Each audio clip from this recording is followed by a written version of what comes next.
Kathryn Rooney Vera, I think you may say if we do go lower, watch out for the Fed to the rescue.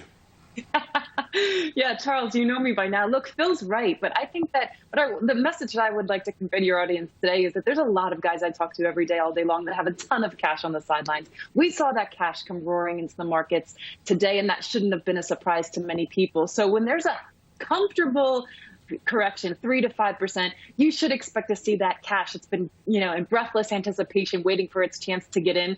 And if it continues to correct, I think you'll see the heavy hand of the Fed come in. But look, I think for guys that have a ton of cash on the sideline, stick to the plan. You have a structure of your asset allocation.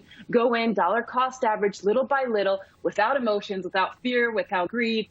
We have to try to be methodical. But I agree with Phil. Volatility will come and go, but the general trajectory, I think, will be higher. So then let's talk about this rotation theme, right? Because it was big in August, although as much as we talked about it, growth never really relinquished the leadership role. But now that these names, these big growth names, shown that they can come down very swiftly, should investors actually seek a more balanced portfolio? And Kathryn, you talked about this barbell approach. I would assume all along you've been talking value and growth, but now that we see that they can come down as fast as they go up, is there a preference on where we lean toward maybe value yet?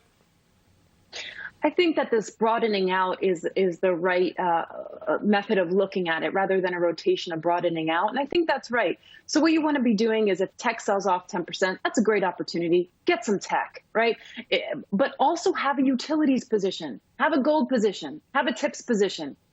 Buy a married put option. So you buy the S&P when it drops 5%. You buy the put option either simultaneously or later in the future date. But you want to have that protection, Charles, I think, because, if things go up really fast, they can come down really fast. And a lot of this, Charles, has been retail flows, guys chasing value when it's already run amok. So you have Microsoft and Apple, retail money flowing in. It can flow out just as quickly. And, accumulating that data, artificial intelligence, and then disseminating it all in the cloud has been huge. Kathryn, I want to give you the last word.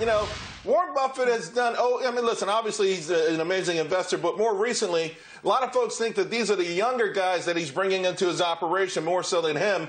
But does it give these spaces, the cloud computing area, just that little bit of extra cachet?